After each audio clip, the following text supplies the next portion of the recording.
हर साल 22 जुलाई को विश्व मस्तिष्क दिवस मनाते हैं। यह दुनिया में सबसे महत्वपूर्ण वार्षिक समारोहों में से एक है, क्योंकि यह एक तेजी से महत्वपूर्ण स्वास्थ्य मुद्दे पर जागरूकता बढ़ाने में मदद करता है, खासकर हमारे आधुनिक युग में। मस्तिष्क स्वास्थ्य मानसिक स्वास्थ्य और मस्तिष्क तंत्रिका संबंधी स्वास्थ्य दोनों को बनाए रखने में मदद करने के लिए डिजाइन की गई कई रोकथाम विधियों का उल्लेख कर सकता है। जैसे जैसे लोग न्यूरोलॉजिकल मुद्दों के प्रति अधिक संवेदनशील होते गए हैं, इस मुद्दे के बारे में जागरूकता बढ़ाना उतना ही महत्वपूर्ण है। एक बार फिर हम आपके लिए गोंदिया जिले के सुप्रसिद्ध न्यूरोलॉजिस्ट डॉक्टर सनी जायसवाल से इस खास दिवस पर हम एक खास चर्चा के साथ उपस्थित है, जहां आपको मस्तिष्क से जुड़ी बीमारियों के बारे में बताएंगे।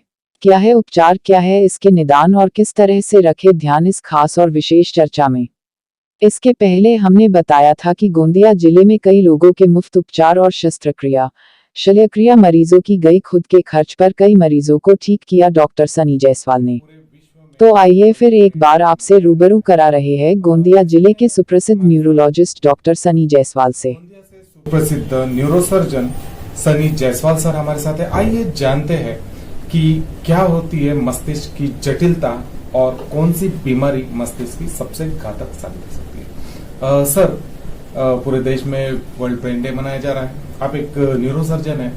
सर, अगर हम आम भाषा में जानना चाहेंगे तो कौन कौन सी ऐसी बीमारियां हैं जिसमें लोगों में जिसका अवेयरनेस नहीं है और वो बहुत घातक सिद्ध हो सकती है। नमस्कार आप सबको। मैं डॉक्टर सनी जायसवाल न्यूरोसर्जन हूँ और मेरी नज़र में सबसे बड़ी बीमारी तो इग्नोरेंस है कि आप अपने खुद का ध्यान नहीं रखते हैं, अपनी हेल्थ का ध्यान नहीं रखते हैं, अपने परिवार का ध्यान नहीं रखते हैं, अपने परिवारजनों के हेल्थ को इग्नोर करते हैं।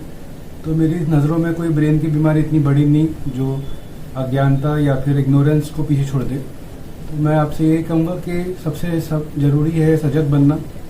और आप आज विज्ञान के युग में हैं, तो जो भी आपके दिमाग में या दिल में किसी चीज़ को लेकर शंका है उसको दूर कर लीजिए तुरंत की तुरंत। ये मैं आपसे कहूँगा। जहाँ तक ब्रेन की बीमारियों के बारे में बात है, तो एक युवा पेशेंट को खोना, एक युवा पेशेंट की जान जाना, ये मेरे लिए सबसे ज़्यादा ख़तरनाक चीज़ है। और आपके माध्यम से मैं ये कहना चाहता हूँ कि अगर अपने देश में किसी तरह से हेड इंजरी मतलब सिर पे मार लगने से जो मौतें होती हैं वो कम हो पाए तो सबसे बड़ी बात हो जाएगी।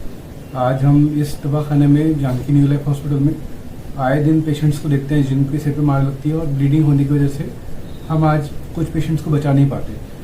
वो पेशेंट्स जनरली युवा होते हैं, 20 साल से लेकर 40 साल के बीच में होते हैं। उनके कई बच्चे छोटे होते हैं, उनके घर में सब लोग उनके ऊपर डिपेंडेंट होते हैं। तो ऐसी अवस्था में मैं अगर किसी एक बहुत बड़े कारण को ढूंढूं तो वो है शराब का पीना और शराब पी के गाड़ी चलाना। ये दो चीज़ अगर आप इससे बच सकते हैं, मैं आप चैनल्स के माध्यम से ये कहना चाहता हूँ समाज से कि शराब पी के गाड़ी चलाना एक तरह से जहर पीने जैसा है। आप अपने आप को यमराज की तरफ ढकेलते हैं अगर आप ऐसा करते हैं तो मेरे नज़रों में अगर वर्ल्ड ब्रेन वीक या वर्ल्ड ब्रेन डे को अगर हम सेलिब्रेट करें तो एक प्रण लेना चाहिए कि बिना शराब पिए ही गाड़ी चलाएं और अपने एक परिवारजनों को खोने का जो दर्द है उससे आप बचें। तो मेरे नज़रों में सबसे बड़ी चीज़ तो यही है। देखिए, ब्रेन ट्यूमर काफ़ी चैलेंजिंग है। आज एक बीमारी जिसके बारे में ग्लायोमा जिसको कहा जाता है, मैं उस बीमारी के बारे में कहूँगा कि एक ऐसी बीमारी है जिसके ऊपर अभी तक साइंस ने विजय प्राप्त नहीं करी है। और अगर ख़राब बीमारी निकलती है तो स्टेज 4 वाली बीमारी पेशेंट को 11 महीने या 1 साल या 15 महीने में के ऊपर जीने नहीं देती है। तो एक ग्लायोमा जैसी बीमारी मेरे नज़रों में सबसे जटिल और सबसे ख़तरनाक बीमारी है। उसका कोई कारण नहीं होता है, वो ये ऐसी बीमारी जिसका कोई वजह नहीं है, लेकिन हम अगर इस चीज़ को देखते हैं तो किसी भी एज में किसी भी वक्त हो सकती है। और उसका सबसे बड़ा कारण होता है, उसका सबसे बड़ा लक्षण होता है सिर दर्द।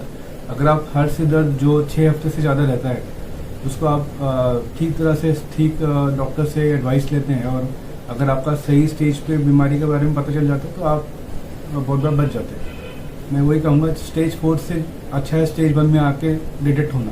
स्टेज 1 के पेशेंट आराम से 10 साल रह सकते हैं सही ट्रीटमेंट मिलने के, क्योंकि सीटी स्कैन या एमआरआई हमारी बहुत हेल्प करता है। एक पेशेंट जिसको रूटीन दवाइयों के बाद हेडेक कम नहीं हो रहा तो सीटी स्कैन या एमआरआई करके ही हम उसको ठीक से पता कर सकते हैं कि वो क्या है अंदर। सर्जरी है सर, इसकी सर्जरी या रेडियोथेरेपी से ही इसको ठीक किया जाता है। सबसे ज़रूरी है कि अंदर का टुकड़ा निकाल के जांच किया जाए कि ये सही में कोई बीमारी है कि नहीं। और इसके अलावा अभी जो एरा चल रहा है 2022 में काफ़ी अच्छा ट्रीटमेंट आ चुका है, लेकिन जैसा मैंने कहा विजय तो प्राप्त नहीं की जा सकती है उनको। करने के लिए सर आप बस प्लास्टिक से दूर रहें, प्लास्टिक के बर्तनों में खाना ना खाएं, पॉल्यूशन से बचें, हेल्दी लाइफस्टाइल रखें और सबसे ज़रूरी पौष्टिक आहार लें। अपने खाने में विटामिन्स की मात्रा बराबर रखें तो हो सकता है आप लोग इस चीज़ से बच सकें, क्योंकि आज से 20 साल या 40 साल पहले के जो लोग थे उनको कभी बीमारी नहीं दिखेगी जितनी अभी हो गई है। तो मेरा ये कहना है आपसे पौष्टिक आहार और संतुलित जीवन ही सबसे ज़रूरी है। देखिए सबसे ज़रूरी मेरे नज़रों में तो हेलमेट का पहनना, बिना शराब पिए गाड़ी चलाना और संतुलित भोजन का ग्रहण करना और व्यायाम करना, ये मेरी नज़रों में न्यूरोसर्जन होने के नाते मैं आपसे कहूँगा कि इन चीज़ों पे ध्यान दें। अगर आप ये 4 चीज़ें करते हैं तो आपको कभी मेरे जैसे किसी डॉक्टर के पास जाने की जरूरत नहीं पड़ेगी। एक बात और बतानी थी आपको, मुझे एक नोटिस आया है पिछले मैं जब से प्रैक्टिस कर रहा हूँ कि एक गरीबी एक बहुत बड़ी बीमारी है अपने देश में। गरीबी से बचने के लिए लोग ज़्यादा मेहनत करते हैं, लेकिन इतने बुरे समय में कि जब पैसा कमाना इतना मुश्किल है तो हेल्थ के ऊपर या फिर किसी तरह की इमरजेंसी आने के बाद कई लोग अपनी जान इसलिए खो देते हैं कि उनके पास पैसा नहीं होता। तो मेरा एक अनुरोध है आप सबसे, सरकारी एक योजना है जिसका नाम है जनधन बैंक अकाउंट, उसमें 12 या 20 रुपये का कुछ एक इंश्योरेंस होता है। वो अगर आप करते हैं तो आपको 2 लाख रुपए तक का एक राशि पेशेंट के बीमार होने पे या लकवा मारने पे या उनके अपंग होने पे या जान जाने पे मिलती है। इस चीज़ का फ़ायदा लोग उठाते नहीं हैं, शायद इसलिए क्योंकि उनको पता नहीं है। आपके माध्यम से मैं उनको ये बताना चाहता हूँ कि इन चीज़ों का फ़ायदा उठाया जाए। और आप एक उस आदमी के बारे में सोच के देखिए जिसकी मंथली सैलरी से 2000 या 3000 रुपये है, उसका बताया गया कि 2 लाख का ऑपरेशन करना है तो अपने कदम पीछे हटा लेता है। तो उस पेशेंट को अगर बचाना हो तो ऐसे समय पे एक सरकारी बीमा, मैं कोई प्राइवेट कंपनी के इंश्योरेंस के बारे में नहीं बात कर रहा हूँ, एक बहुत ही आसानी से 20 रुपये साल के खर्च करने से बनने वाले बीमे के बारे में बात कर रहा हूँ। अगर आप ऐसा करते हैं तो आपको एक पेशेंट का इलाज करने में आसानी होगी। और एक बात देखिए, एक मैंने कॉमन ऑब्जर्वेशन है सर, मुझे बीपी की दवाई तब तक लेना है जब तक मुझे अच्छा नहीं लग रहा है। जैसे मुझे अच्छा लगना चालू हुआ पेशेंट ने ये कहता है कि मैं बीपी की दवाई नहीं लूँगा। ये एक बहुत बड़ा कारण है पेशेंट के सिर में नस फटने का। मैं आप लोगों से अनुरोध करता हूँ कि प्लीज़ अपना ध्यान रखें और बीपी की दवाई रेगुलर लें। जिस तरह आप खाना खाते हैं, पानी पीते हैं, ब्रश करते हैं, उसी तरह गोली का सेवन रोज करना है। आपके एक गलती एक परिवार को अनाथ कर देती है। इस बीमारी से बचने का एक बहुत ही आसान तरीका है कि अपनी बीपी की दवाई को रेगुलरली लेना। अगर बीपी की बीमारी आपको है तो उसे घबराए नहीं, क्योंकि एक सिंपल सी दवाई आपको हर एक लंबी ज़िंदगी देगी और डॉक्टर के पास जाने से बचाएगी। सही कहा आपने, बीपी की बीमारी इतनी ख़राब है कि वो पेशेंट को फील होने देती नहीं है कि वो उसके अंदर है। इसीलिए आपका काम है कि आप सही जगह जाके अपना चेकअप कराएं। 50 साल के अगर आप आसपास हैं तो हर 6 महीने में 1 साल में अपना बीपी चेक करा लेना बहुत ज़रूरी। और डॉक्टर जो आपसे कहता है वो दवाई आपको लेना चाहिए। बस यही मैसेज मैं आपको देना चाहता हूँ कि इन बीमारियों से बचने का सबसे अच्छा तरीका इसका